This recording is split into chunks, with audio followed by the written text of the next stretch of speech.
Good evening and welcome to the Monday, January, what is it, 26th? 26th, Board of Education, 25th, I'm sorry. January 25th Board of Education meeting. Tonight is the first of our 2 nights of public hearings to get input on the budget. Also it's a chance for the board to talk to the superintendent and the assistant superintendent and the finance director about some of the issues in the proposed budget and some of what our thoughts might be, at least preliminarily. The schedule will be tomorrow, Tuesday, 26th, is that Tuesday? All right. January 26th, we will meet again. The principals of the various schools will be here to talk about what some of their priorities are and and if they have suggestions. But then also, we do have a meeting tomorrow at 6:30 with a phone conference or a Skype conference with one of the employees of the District Management Council who did our feasibility study for the bus runs, so we can get some more data, some underlying data relating to how their proposal or how their analysis of the number of bus runs that we would need to add to go to a 2-tier, 2-flight bus run, if you will. How did they arrive at those numbers? What would the anticipated cost of those numbers be? I will say that I think, and you've made this point, Dr. Freeman, there are an unusual number of items still uncertain at this point. This late in the budget process. Having said that, we're very early, obviously, compared to many, many towns. But we have a lot of issues that we're still trying to get some better data on. One is the bus situation with high school start time. There are 2 variables right now, just purely from that have an impact on the budget. One is what do we predict as a district we would need to do to go to a different schedule from the point of view of bus runs. But the second is what would our bus company agree needs to be done in terms of finances. We do have a contract with our bus company at this point. Our current contract calls for maintaining the status quo. It allows us to go in and try to change the status quo, but it's a subject that's a matter of bargaining. And so the bus company may have a different opinion than us as to what they think a reasonable fee would be under the circumstances. So we're going to try to get as much information as we can possibly get, recognizing that we don't have a lot of time. We're under an obligation to move our budget forward to the Board of Finance by February 1st, and we do have a scheduled meeting on February 1st to talk about that. I should say also for the camera, there was a little bit of technical trouble. We've been meeting for about 10 or 15 minutes, and the camera has been repaired in the meantime. And so we did have a comment from Sharon Johnson regarding some of the research that she has provided to us previously. And I think it's fair to paraphrase you as being strongly in support of a change in the high school start time to try to push that back, correct?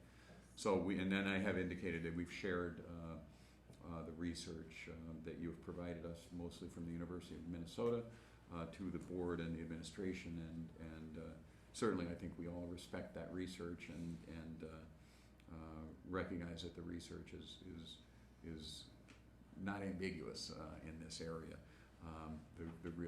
The struggle is much more in the practicality and implementation phase than a fight about the science, if you will. So tonight is public input, and there are not a lot of members of the public here. A few others have come in. So I want to, before I ask the board any questions, and want to see if they have questions of Dr. Freeman or Mr. Bowden. Any other members of the public want to speak this evening?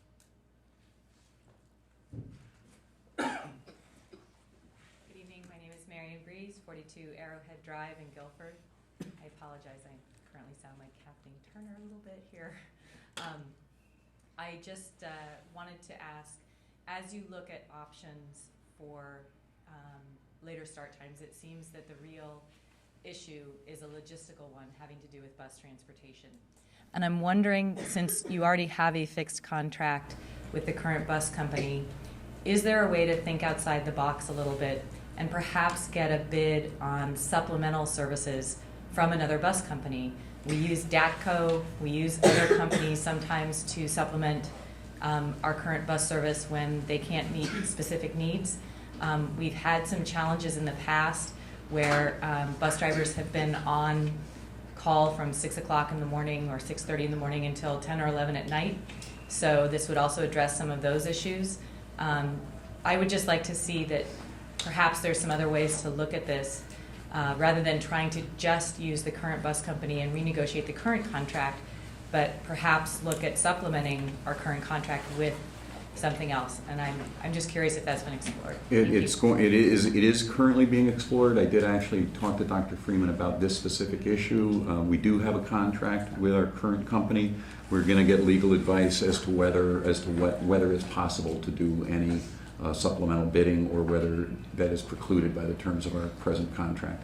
Notwithstanding the fact that we have lots of lawyers on the board, none of us feel comfortable offering that opinion.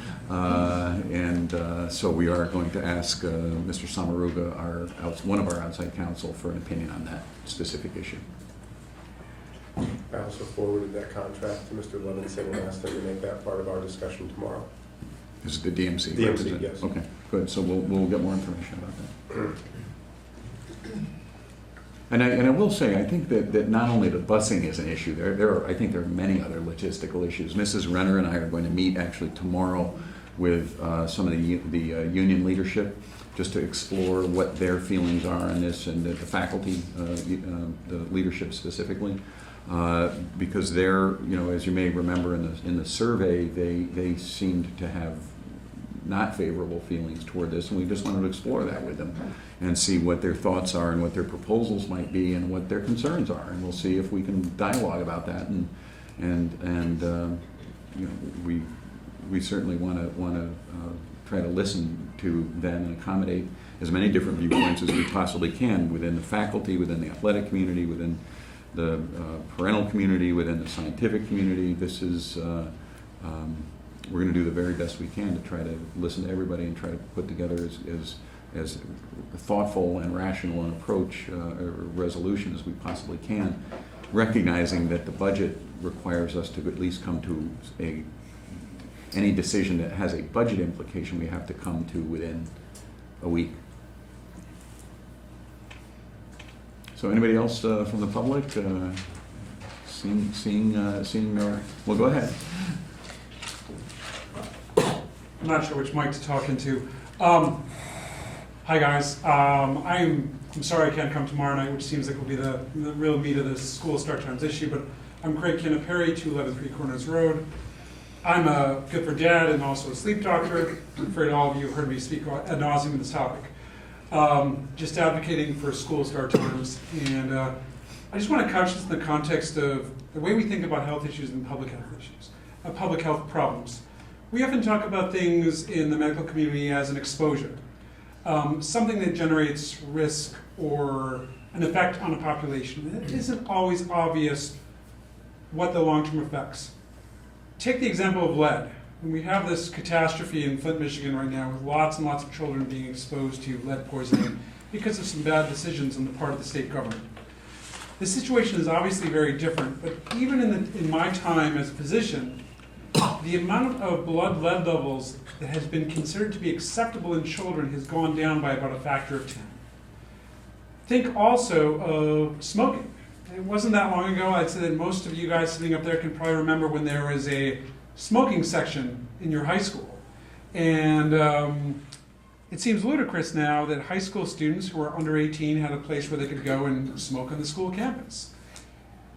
Like lead, we know that there's no safe level of lead exposure or cigarette smoke exposure in children. And I would say the same thing for chronic sleep deprivation. We don't really know what the long-term costs of this are, but it's hard to say that we would accept a certain amount of lead or smoke exposure for our kids in school. Regardless of the cost, we would remediate those problems. And I know that there are a lot of logistical challenges here, but when we talk about the health of kids, I think we hold those things to a different standard than we do sometimes some of the other complicated factors which you guys have to consider. So I would just offer a plea to realize there is going to be some inconvenience and cost associated with moving towards a healthier school start time. And I really appreciate your efforts on the behalf of our students. That's all I have to say. Thank you. Thank you.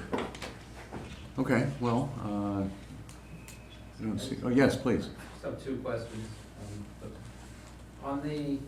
With regard to special ed, I'm looking at the pupil services. Mr. McKenzie, can you come Do I up? have to go over there? Yeah, you do.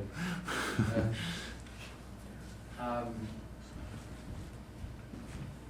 It says requested budget under special ed, this is the transportation, I believe it's for special ed, pupil services. So, the initial request was for $934,000, and the revised budget is $873,000. And there's another one along the similar vein. My question really is, where does the discretion come? How were you able to lower that number by 60,000 right out of the gate when it comes to special ed? It seems like something that should be contractual, so I'm just curious to know how it is we have discretion right out of the gate on that. I wouldn't call it discretion. Each of the department heads, every principal, every department chair submits their initial budget. We then go through a series of meetings where we sit with those directors and vet all of those proposals. In particular, in special education, one of the pieces that we asked Mrs. Brown to do, I think 3 times, was to go back and look at the specific lists of students. And we wanted to absolutely be sure that we had combed the data so that we knew how many students could ride a shared bus, so that we knew how many students had aged out, so that we knew if any students had moved within the school district. And so the transportation and the tuition budgets were initially presented, and then we went back and sat with Mrs. Brown and her team, compared the budget numbers in our budget office to the lists that Mrs. Brown had provided, and were able to find that we had some redundancies in the accounting, and we were able to correct for those. And then I don't know if there's a more specific explanation than that. That's a very different line than the regular transportation line. The regular transportation line is very much contractual, but the special ed transportation line is very dependent on the number of children that are being, that are using the services and to where they're going. So, somebody may have, there are multiple reasons why. Now, on getting to the regular transportation, just to be clear on that, I assume that the bus routes are generally static from year to year? They historically have been. We don't expect that's going to continue. Okay, so does that explain the increase in the regular transportation number? I'm not at that page. There's a jump in that. There's a contractual. Where I'm going with it is with the fall in students. Is it per bus or per line, or how are we charged on the? Well, there really hasn't been a fall in students. I know that there's this suburban legend that our enrollment is declining. It actually really isn't, and didn't from the year before to this year. We were expecting there was going to be a decline in about 100. Approximately 100 students. And as it turned out, I think it was, 10 or 12 or 16, something like that. That's not going to make any material difference. But the reality is, but our student population has declined significantly, and it has declined. It may be flat this year, certainly the projections, but our enrollment in school has fallen from high 3,800s down to, 3,383, I think, this year, somewhere around there. Okay. And it's projected to go lower. And the bulk of the drop has been in the K through 4. I'm not telling you, I'm getting this from information that you have all put together, but the significant drop is in the K through 4 grades, which is why at our meeting earlier this week, I suggested perhaps we could maybe think about bringing 5th grade back in to the we just don't have enough room to do that. And I asked, I know that we've been, we can talk, I think, about this a little bit later, but just how many empty classrooms there are in the elementary schools. We do not have the ability to put 5th grade in the elementary schools. The elementary principals will be able to speak to that tomorrow specifically for each of their buildings. But again, with the inclusion of some of the special ed programs in district that we had previously been supporting out of district, those rooms have been filled. And full-day kindergarten. And full-day kindergarten, doubled the number of kindergarten classes that we required, and the special education programs meet a small number of students but are space intensive.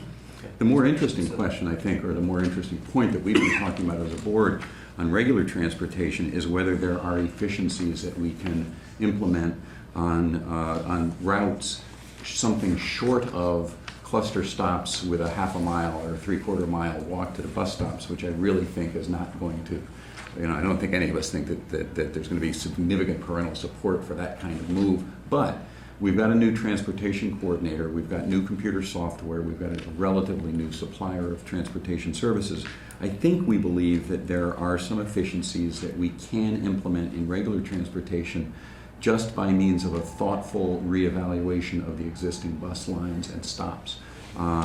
I think, and so that may actually lead to some cost savings in the regular ed line.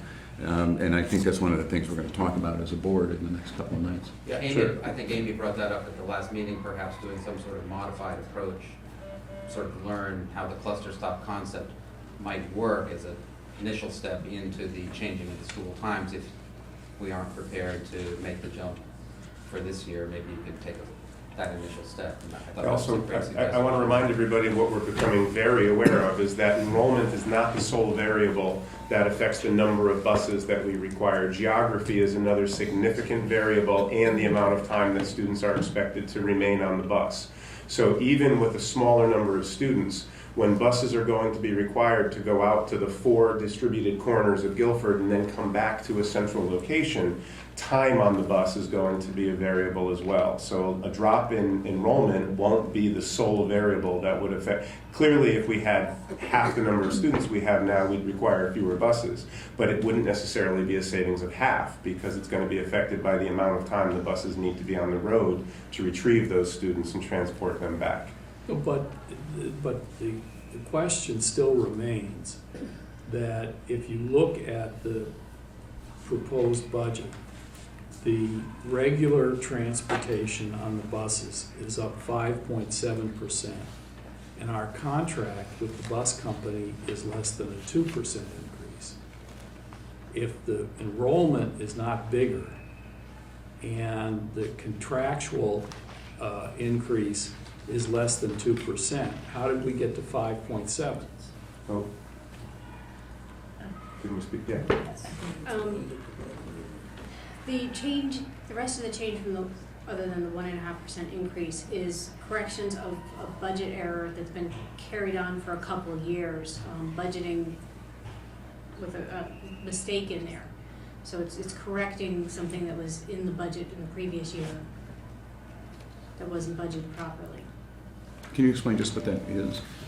There's 2 items. There was an allocation of full-time drivers to the special ed transportation line, and we reduced the number of drivers, so we're not doing that allocation anymore. So everything got budgeted under the regular transportation this year, where in previous years it was split.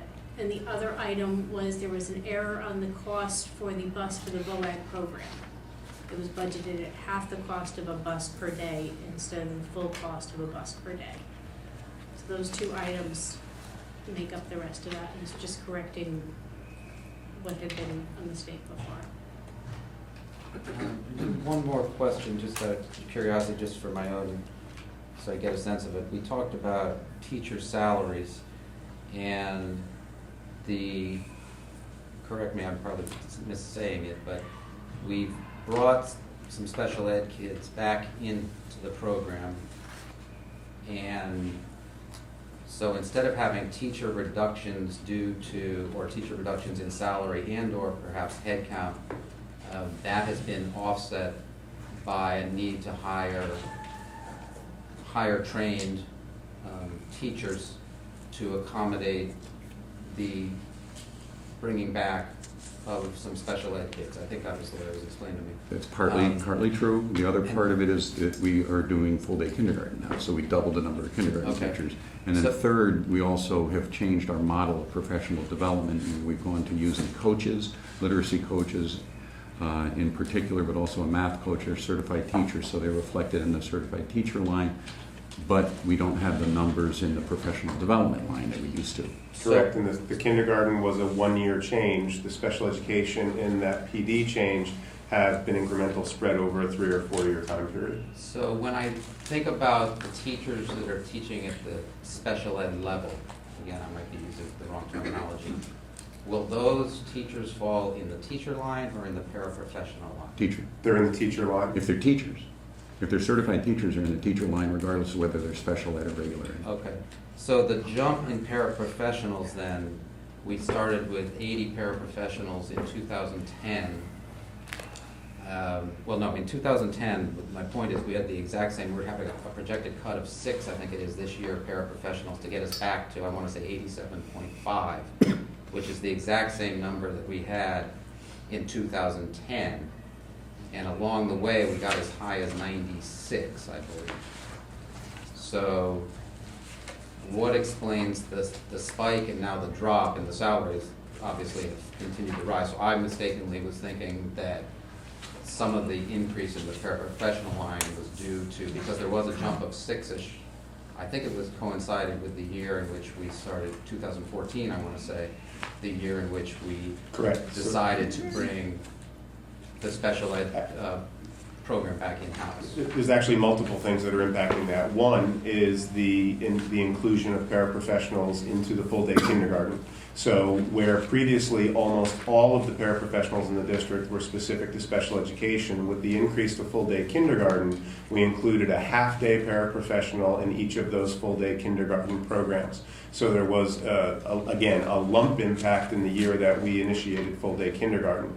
Second component is a feature of special education that you're seeing across districts, and there's a couple things happening in Guilford in particular. One that's happening in Guilford is that we are intentionally bringing special education services back into the district that we had previously contracted out.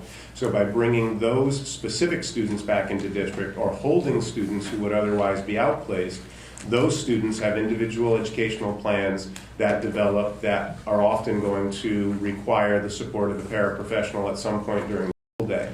The other thing that is happening at larger than Guilford, is that the students who are remaining in public schools are becoming much more complicated and much more challenging students to support in the schools than we had ever seen before. And we currently have students attending our schools with health plans, with medical needs, with instructional needs, that 10 years ago those students wouldn't have been in any public school anywhere. We all know that the occurrences of autism are increasing around the country. So we're working very carefully to try to have certified staff do the main direct instruction for the students. But we continue to enter into PPT conversations where students have a variety of paraprofessional needs. We are currently contracting with Learn, who will be here between now and the end of the school year. You know that Futures identified the paraprofessional line as well. So we continue to look at this, and we continue to try to maintain that line, but we all have to recognize that we are both intentionally bringing more complex students into the school system because we believe it's the right thing to do for them, and we're experiencing more complicated students who are both being identified and attending public schools than the school systems had in the past. So the dichotomy between just a teacher or just a paraprofessional doesn't necessarily apply in all of those cases. There are some students who will require a certified teacher and will require some paraprofessional support during the day, and will require some of those contracted services that we've talked about in the past as well. There's an additional cost for special education when we contract in related services like speech, like behavioral training, like all sorts of assessment or support in the school that we contract in. So is it too early to know whether or not both from a qualitative and from a quantitative perspective, the bringing those kids back in is working? Because when I look at the numbers from a quantitative perspective, I don't really see, we talked about savings in various areas and whatnot, but it almost seems as if it's a push. Could you explain that? What numbers are you adding? Well, I might be looking at the wrong numbers, but when I look at the savings in transportation and the potential savings in transportation, the potential savings in tuition, and actually looking at those lines, and then looking at that compared with what I believe to be, again, this based on... I'm just trying to find out what numbers are you adding together to say it's a push. Based on the increase in teacher salaries and paraprofessional salaries to make up the difference between the two. It's not a fair comparison, though, because you're adding in full-day kindergarten teacher salaries into that equation. Right, It's I nothing to do might with be special making, that's why I said I'd require some, that's why I was asking the question initially, how much is paraprofessional is And again, you've also got to be careful about even identifying the staffing figure, because special education teachers aren't limited to only working with special education students. And in fact, there is a whole body of research and a whole theory of practice that points out that if special education teachers can be available in a very fluid way in the mainstream classrooms, intervening with students who aren't yet identified, that we can meet need. It's sort of like preventative medicine, that we can meet the need early on at a very low level and support the student in the mainstream classroom, and students therefore don't go on to actually be identified as special education. I'd answer your question and say it's absolutely not too early. I think I could say without hesitation that it is a win, both financially and from the quality perspective. This board has heard special education parents come out during these budget hearings to say that their children have had the best experience that they've had in years because they're at their home school and because they're with neighbors and friends and teachers, local teachers who know them. When we look at special education costs, particularly tuition, transportation, and those special services, we don't lump staffing into this because a special education teacher is gray. It's not black or white. But when we look at those three cost centers, in school year 12-13, those three costs represented 8.2% of our overall budget. So those three special ed cost centers made up 8.2% of our overall budget. In the budget that is proposed here tonight, those three cost centers represent 6.6% of the total budget. Since school year 12-13, the overall percentage, special education represents a smaller percentage of the overall budget each year since 12-13 as we have been focusing on this work. I think we're providing a better product, and I think we're controlling spending. I don't think that we've seen a huge drop in spending. In fact, the first year that we brought services back, we were over optimistic in what we projected as a savings. But the actual spend in special education has stabilized and has been almost flat over the last 3 school years, when prior to that it was at an increase of 10% for the last 3 years prior to that. And roughly, what would you say the population is when you make that comparison of 8.2% to 6.6%? Our special Number education, of kids and then relative. You can, roughly 10%. roughly 10%. Special Roughly education flow. 10% in Identified special ed. in each of the years. It remains. It's fairly in static. that ballpark. But again, and here's where it's important to make the point, while 10% of our population each year, 10 to 12% is going to be identified as requiring special education services. Some of those students at the high school level may spend an hour a week with a special education teacher who's only required to monitor the child's performance, because those students have developed the skills, developed scoping mechanisms, and may have a mild identification, compared to some of our youngest students who are in a group of only 16 students that uses 2 classrooms at Lakes and has a significant amount of teacher and paraprofessional support. Special ed students come in a variety of needs, and they have a variety of needs, some very severe, some very mild, just as some of our special ed teachers work with students who have no special ed identification. Our regular education teachers all work with students who draw special education support, and some of our special ed students work almost exclusively with regular ed teachers. In fact, that's our goal, to help the students to be at the point where that's the only sort of support that they need. School counselors, school psychologists, school social workers, speech and language pathologists, and school nurses, all drawn across those 2 populations as well. So the school individual head count then includes for. It's actually only delineated by the high school is separate because you list each teacher by type of teacher. But when you talk about Baldwin, Cox, Adams, Lee, it says 35, 30. That could be a combination of special ed and non-special ed faculty, correct? Certified teaching staff includes school counselors, school psychologists, school social workers, special education teachers, elementary teachers, math, science, social studies, and history teachers, art, music, PE, everybody considered, and many who people often miss as teachers. School counselors or guidance counselors fall within our certified teacher count as well. Everybody except certified administrators would be identified as a certified teacher. Oh, a totally separate thing. I noticed that you want to install a new fuel oil tank at Jones and remove an old tank. I assume you've contemplated going gas or propane? They don't have gas up there. That's what, okay. You know, Well, you could do propane, but you'd take a lot of propane to heat a school. Melissa Jones does not have any, no gas line close to Melissa Jones. Nobody's putting in fuel oil tanks. I saw fuel Some oil people, tank and I saw some people are still putting people who fuel live in oil North Guilford, lots of them have fuel oil tanks, yeah. Yep, it's north of Route 80, is a part of the town, but it's a. We have Certainly converted to defined gas part of the to town. dual burners in a number of the other schools. No, this building, we took out oil tanks, I don't know, 5 years ago, something like that. Even less, yeah. Cox, we took out 4. oil tanks there. Lee, I think we took, that might have always been gas since I've been around. But, you know, we're going out when we can, Leaf but was that's. recently converted, I'm sorry? Leaf was recently converted. Recently, Yeah, that's right. okay, that's right. and Cliff is expected to attend tomorrow night, he'll be able to speak. Yeah. much So we've more. done it where we can, this is, you know, unfortunately Jones is just not really an option. Okay, well, anybody else? Mr. Ailes, do you have any questions? No? Okay. And I think we've exhausted everybody who's physically here. Board members, do you have questions or thoughts or comments?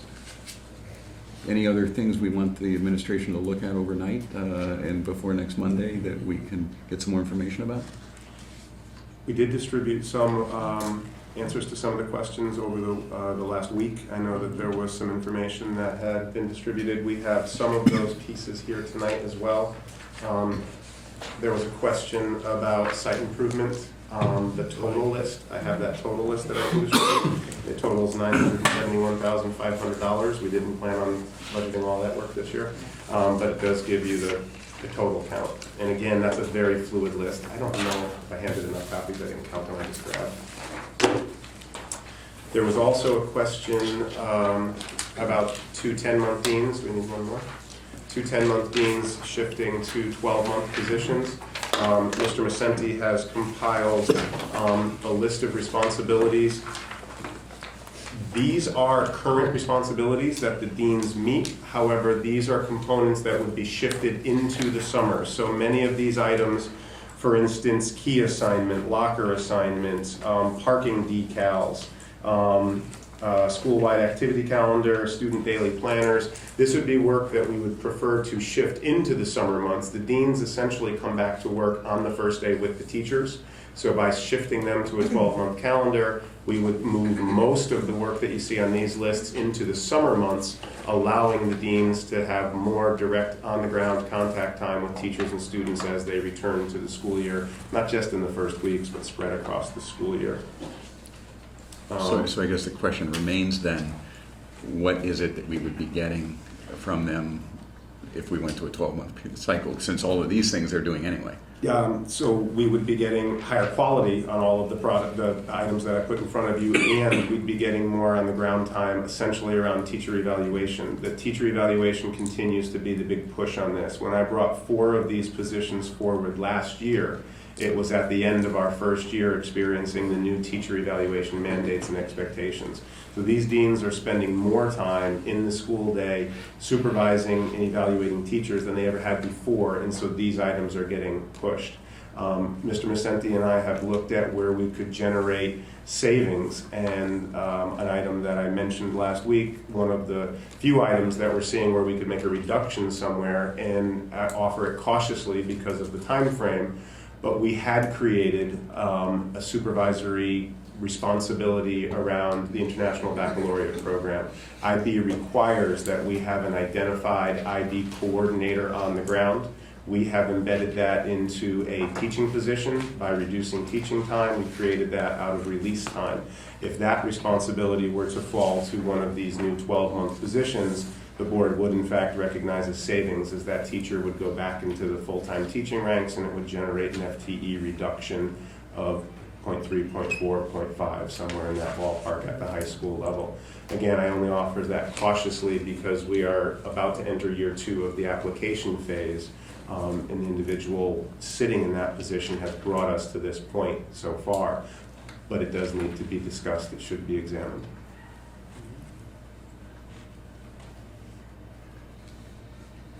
Other questions, other comments? I know, Mr. Sands, you think we should add money to the pension. We'll talk about that, and I know that the town is going to get some more guidance, or Ms. Trudeau is going to get some more guidance on that. I think that's a rational thing for us to talk about as we move forward.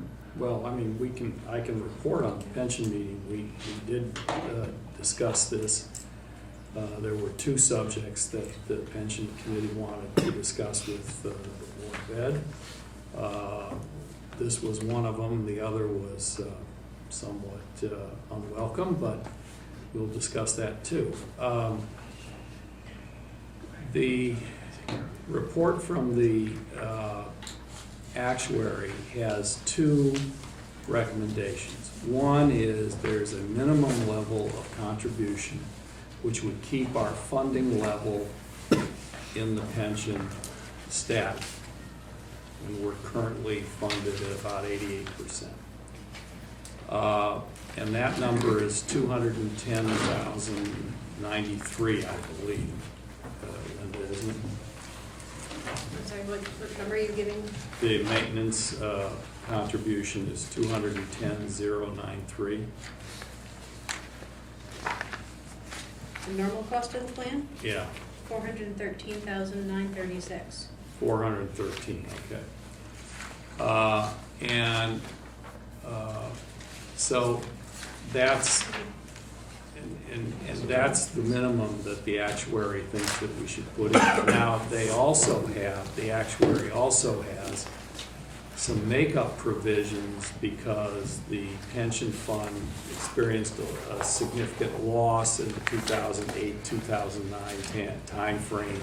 They've been trying to amortize that over a period of time. There is a disagreement academically, I think, as to whether that's the right way to do it, or whether you think about this in terms of markets go up and markets go down. I'm in more of the opinion that markets go up and markets go down, and I'm not. I don't agree with the actuary on this idea that we need to put another. What is it? The actuarially. 758. If you look at page 2, Exhibit 1 continued, I believe, are the numbers that we're looking at. Yeah. So you see the amortization charges of $295, the normal cost of $413, and the actuarial recommendation, I guess, of $758,000. Right. The 758 I don't agree with. But I do believe that the 413 is the minimum that we should be putting in. And I think we can get agreement from the actuary that he's not happy with that, but I think we can get agreement that he can live with. Now, the second point they brought up, which I thought was, the pension committee can express their opinions. They felt that in our contract negotiations going forward, it was extremely important in their terms that we institute a contribution by the employees towards their pension because they point out that the Board of Ed is the only town plan that doesn't have employee contribution. And my answer to that was that we have, when you negotiate with a employee group, there are complex issues on a lot of fronts, and that this has historically not been something that we've done, and the amount of money involved here is relatively minor, and it would be a significant change in the whole tenor of the negotiations. And I just told them I didn't think it was worth us raising that issue. They seemed to have a different view, but I told them that they could make their recommendation, but the Board of Ed had to make the decision here. And I would personally do not recommend that we even contemplate this. Well, the one thing I think that we should just highlight is that the overwhelming number of our employees and the overwhelming number of our highest paid employees do not participate in this pension plan. The Well, teachers and the administrators are not in the town of Guilford pension plan, they're in the state of Connecticut pension plan. Right. Now, they might rather be in the town of Guilford pension plan, given the level of funding that the state plan has, but that's Right. somebody else's problem, not ours. Yeah. So you're right, the employees that we're talking about are relatively, compared to the teachers and administrators, not at the same salary level. We have been able to go to a defined Yeah, well, that's the other thing, contribution is plan. that we have a closed plan. Correct. And several of the town plans are still open, and so, when you have I a don't closed understand. plan, I don't. What's the value? That seems strange. What's the Yeah, value in a well- closed plan? I don't agree with it either, I'm just telling you what All happened. right, I'm not gonna. Linda was there, we had quite a spirited discussion on this. I'm not gonna ask you to advocate for a position you disagree with. But anyway, no, I don't. So the 413 is the 413,000 is what you believe the pension committee or the actuary is recommending as the baseline. What's the Yes. pension? What's the budget number that It's we have? 51,000 short of what we have Okay, all budgeted. right. Well, that's a legitimate point of discussion. We've talked about this in the past, and I think that in retrospect, we all think that maybe instead of turning money back at the end of the year, that maybe we should, where we have a surplus of any size, we should put it into this line, but that's not today's issue, obviously. There has been value in turning money back to the town because of the need to increase the undesignated Right. fund, and we all agree with that. We understand that, and so we'll continue to consult with the Board of Finance on the issue. But anyway, that is a legitimate, very legitimate point that we need to consider, I think, moving forward to the first. Do we have any better information about the health insurance line than we have had? I know that we've been waiting for some better numbers from the town, but is there any change up or down in any of the projections? The last 2 months of claims were not good numbers. The claims had gone up from the previous months. Based on, we have a little bit of room to move, according to Joe Spurgeon, our consultant. I was unable to reach Sheila Bolano today to talk to her about where we want to go with the budget. I will try to nail her down tomorrow to get a better number for you for tomorrow. Okay, that'd be helpful, because that's 10% of our budget. Yeah, no, I mean, that's we're- right. We're talking about 50,000, and that's not an insignificant amount of money. On the other hand, 1% of 10 million Yeah, is it's big money, yeah. more. Okay, so, all right, so we'll try to get some more data on that tomorrow. I think it's also worth noting, Mrs. Renner and I had a conversation about staffing levels that I shared with you as well. You will note that in the kindergarten numbers that I showed you, that 3 of the 4 schools were tracking at 15 or 16 kindergarten enrollment, and 1 school was at an 11. That position was essentially being held in caution based on the projections from last year. Last year, we budgeted kindergarten very tightly at 15 to 16 students in each kindergarten based on the projected enrollment, and then as you all recall, kindergarten enrolled significantly higher. That position isn't being held specifically in that one school, it's being held as flexibility to land where the enrollments may come in over projection. It is fair to suggest that that position could be eliminated at this time. So where we have shown you elementary reductions, that position could be eliminated. We would then be scheduling for the enrollment as projected, and should that enrollment come in over for a second year in a row in kindergarten, then adjustments would need to be made in other places. We could again fill the position and keep something else unfilled, as occurred this year. We could look at other contingencies. Obviously, the budget is a planning document. I just want to be clear that while it makes sense to consider that reduction, we have been scheduling our staffing tighter and tighter each year. And so it is bringing us to a place where we'd be looking at very tight staffing levels. And again, this sort of reflects back to the slowing that we're seeing in retirements. Historically, we were able to make some more aggressive staffing moves, knowing that come May and June, we might see 6, 8, 12, most recently 17 retirements, and then by hiring at a lower level, you create some flexibility in that staffing line.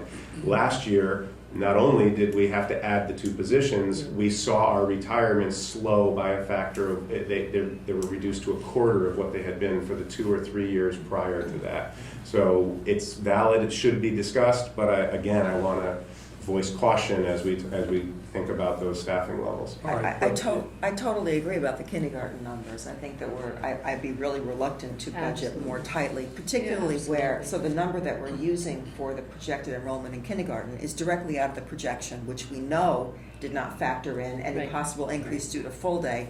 And it's a huge decrease. I think it's over 40 students less than what was projected for the current year, which was scientific. It was based on a decrease in birth rates 5 or 6 years ago, which is related to the economy. So I get that, but it's hard to believe that that's actually going to happen. Right. We don't have kindergarten registration until the end of February. We don't have kindergarten registration until after this budget is settled.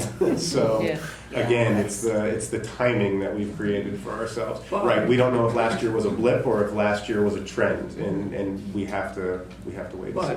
But the farther we get into full day kindergarten, it seems to me that we should be able to project these numbers better. I think it's going to be a couple of years, though. Yeah. Yes. I really do, because I think I think we're still in a transition essentially with people and plans they've made. I mean, oftentimes with I think a large number of kids in this community who go to nursery school or pre-K, there's a couple year.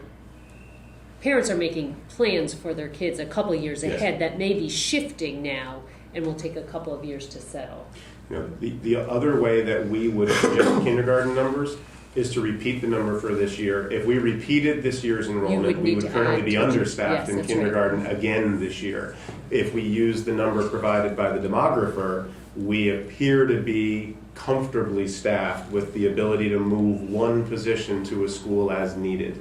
Those are the only 2 ways that we project kindergarten enrollment. We go with the professional, or we simply copy the most recent year's enrollment. We chose to put in the demographer's number this year, but didn't cut as far as we could have cut based on that number. I think that's right. But again, There's no way to know. There isn't. I mean, we took the best data that we had last year when we put the budget together, and it was wrong. Yeah, we came out And it was short. wrong. It was wrong not because of anything that anybody did or didn't do here, but just because more people enrolled than we anticipated. And to be fair, he was wrong on a number that he flagged when he submitted That's the true. report That's to true. us. Yeah. Yes. Right. It would be interesting to be in touch with Guilford preschools regarding their enrollment, because when I was on the board of a nursery school in Guilford several years ago, we were struggling to figure out what was going on. We could not find enough 3-year-olds to fill our programs. And we thought, is it the economy? Are people choosing not to go to preschool? Is it our program? Are people wanting something different? 2-3 years later, guess what? There's not enough kids in kindergarten. So that was an almost exact prediction of what was going to happen, even in conjunction with that study. So it would be interesting to see if there's a way to even see that. But it's a good predictor of who's going to enroll in kindergarten. Is there a way to do that? Is there a way to get that data? Informally, we have a list, we know who they are, we can call and ask for their enrollments this year compared to last year. We'd be looking at, what 4-year-olds they have enrolled this year and ask each of the schools to compare it to their enrollment last year. It wouldn't be as accurate as, it wasn't accurate. It wouldn't be as scientific as what we had, but it might be a finger in the wind that could be more accurate. But also, if we really want to do something like this, you could also ask kindergarten parents where their kids went to last year. So, so for instance, I work at Yale. My child was in daycare at Yale until we brought him into public school. But you could find out, it's statistics. You could do a proportion that would perhaps, if it's a backup, because if the nursery schools, it may not be. You don't get numbers, but they're trending low. We're going to trend low. Even there's not a surprise population out there. It's something that I could ask Terry and Lori to work on, and try to get us a. I mean, again, If it was I a think there is way- simple, yeah, yes. if it's a Yep. simple. Oh my, kind of- oh my gosh, we're down 50%, okay? Right. No, that's Oh my exactly gosh, right. we had Realistic 50% thing. more than we thought we were, Yes. that'd be enough, I mean, Yeah. at least for. Yeah. I'm happy to Yeah. call around, I can do it too. We did. It's a great suggestion. What else? What else this evening would people like to do? Well, there's always the discussion of the school lunch program. We don't have any sort of a backup plan in place for if the school lunch program continues to run at a deficit as it has for years now. We could talk about doing something with that, which I think needs to start really with a policy decision as to what we want to accomplish with it. That's true, that's exactly right. Is it in part a public service where we are intending to provide healthy lunches to all kids at a reasonable cost to encourage them to take advantage of the program, recognizing that it's going to lose some money, quote unquote, lose some money, not meet its expenses. Right. Right. And which expenses are those? Because Which- there are so many ways of measuring that. And that's also true. Yeah, no, it's an interesting philosophical question, isn't it? What's your thought on it? My thought is we have kids captive in our school all day. I think we should definitely be providing a program. We're not in the situation that many other communities are in where we have a high percentage of children who are taking free or reduced lunch, but we do have some. And I think we have a responsibility there and just to make it available. I also believe it definitely needs to cover its own direct costs, but there's a question as to whether that program should pay for the equipment. If the equipment, we have significant repairs at times on the equipment, and those are charged to the program. The salaries of the workers, to me, I think should be part of that, the cost. But I don't know about their health insurance. I mean, that's something I think we should discuss. So, We have checked in with our consultant on the delta between the plans, and we did that recently, and he ran the numbers, and it wasn't a benefit. No, we asked Joe to price out bringing them back in now that we've moved to the high deductible, and there isn't a significant savings for us compared to what it costs us for them to be out now. I guess I have a question. More than a couple or 3 years ago now, when we were in between directors, we talked about whether we should begin exploring contracting the service out. As I'm listening to you explaining about the program needing to meet their own costs, I guess I'm wondering, are we talking about changing the model and trying to find a contractor who might be able to provide it at a greater efficiency, or are we suggesting that we need to think about significant price increases? In the past 5 years, we've literally nickeled and dimed the price increases. I think we increased it by a quarter at the high school level and less at the elementary and middle level. We're not dramatically out of sync with other comparable school districts, but and I almost hate to suggest this, maybe what we need to do is put together a small working group to talk about this at a greater depth off table. I mean, maybe we need to pull a couple board members and Erica and look more carefully at what the options are, and are we looking to go in that direction so that the students who are buying lunch are maybe investing to a greater degree in offsetting that free and reduced component, which is small here, but covering the cost of a local program? Or are we talking about something more bold and exploring the idea of contracting the service out, which does involve negotiating with a union in district? We do have a union, and there is language about taking the contract out. Well, what we did talk about in operations briefly was the possibility with Erica of taking one of the schools and making it a pilot program and going away from If we can do better outside the some school of the lunch programs, regulations yes. that we are bound by in the school lunch program, what that does to our meals and the interest in those meals and cost, and compare that to, and see if we can help ourselves out a little bit by going in that direction. It might offset what we have to pay for free and reduced. We survey our parents, I guess, with some frequency, but do we know who buys lunch and why they do, and who doesn't and why they don't?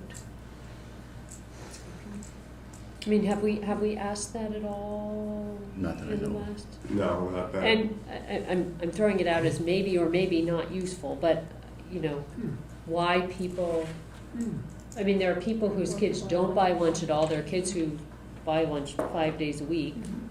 and there's probably a whole host of people in the middle, but I don't think it's random. Don't. Well, what And would we? well, I do guess about the that? idea, Well, I that's don't how you know, really so a spend couple your energies. ideas. If people said they didn't buy it because they don't like the quality of the lunch, then Right, that, then it Would tells- would you spend an extra $1 Yeah. per meal if you, not if you perceived the lunch was higher quality, but in fact if the lunch was higher quality, or you know what, is cost a factor? Is Right. you know what Yeah. what is it that, I guess perhaps more the question is, what is it that prevents people from regularly purchasing lunch instead of spending the time to make it every morning? Right. Because there are a large number of children every day who do not purchase lunch in our schools, who come with lunch. What is that about? I think that would be very interesting data. I could certainly look into doing something like that, and rather than building it ourselves, I'd also want to encourage Erica to call around and see if there was somebody who had done such a survey and see if something exists. Yeah. I don't know if they would be inclined to be helpful to us, but to call Chartwells and to call Whitfields and see if they've conducted client surveys, and do they have something that we could I know find, they have. borrow, plagiarize. And you know, and it could cover a couple of things. I mean, I know one of my children did not like to buy lunch at the high school, in the previous high school, because it took too long Yes. to get Yeah. through the Well, line, we knew. right? And we knew that, right? Yes. But I mean, that my point being that it's not just always about the food. Right. There's a number of factors that could. So he never wanted to buy lunch. It was too much of a hassle. Yep. No, it's exactly those sorts of things that we hear sometimes. It's Yeah. also a good idea. And to be fair as well, this is not a huge part of our budget. No, that's right. It may not be where we want to put our survey skills at the moment, but it's Well, an idea. it If should- it's You know, it concerning. arguably shouldn't be any, it's not very much, it arguably shouldn't be any, but it depends on what we assign, right? Right. Yes. What do we think as a district is fair Right. to expect from the food store, right? I mean, that's Yes, really the that's question. exactly it. Mhm. Yep. And it is something that's fair, I think, to ask Erica to spend some time working on. It's not, the fact that it's not a large dollar figure doesn't mean it's not something we want to be looking at. We do want people to appreciate and take advantage of the lunches that we're offering. I wouldn't be surprised if we could afford a sum of a price increase. Because of all the reasons people are not buying lunches today, I'm sure there are some people that price is a factor, but I don't think not it's, very. no, I would agree. Not I very would agree many. with you. Yeah, I don't, I doubt that that's the big driver. I don't Yeah. think so. All right, can you hang on? Let me just see if there are other people here. Anybody else on the board have any thoughts or questions or other data to get from overnight? Or by Monday? Overnight preferably. Okay, I'm sorry, go ahead. Just a quick question on the lunch. Do we know, I missed it, if we did serve more lunches, would we lose less money or would we lose more money with the current structure? We probably have a lower deficit. That's what our belief is. So we have the supplies, now we could Because sell more lunches and we get yeah, better supplies are service. not a major part of it. No, Really, we know we're throwing stuff out. salaries are a major part of Yeah. it. So The you- fixed costs from the salaries and the use of the equipment and stuff like that, if you have this, you have to have a minimum number of employees at each one of the schools. And if you serve an extra 10 lunches, those employees right now are not fully So utilized. we think the goal then is to serve more lunches? Yes. And maybe we need to Yes. raise prices. Yes. serve more lunches at a higher price would be your ideal situation. Yeah. But however, it's not necessarily the case that increasing the price will lead to more lunches being consumed. In fact, classic economic theory says that it may not. I will give you one comes from anecdote their from a survey. My kids Nobody think the knows food is that. horrible.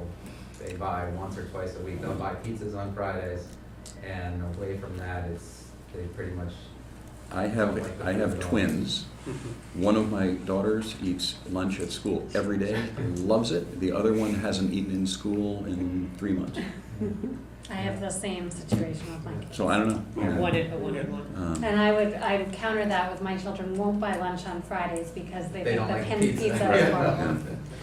So, It's another one of those. right. Gee, Yeah. seem to be a few of those in this business. All right, well, then if any other questions or discussion tonight, or Mr. Kazin, are you making the motion to adjourn? You heard it. Is there a second? All in favor? Aye.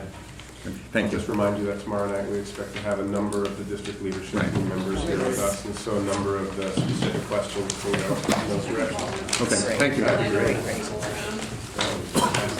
See if we And I can guess give what me we something. really want to know, right, is whether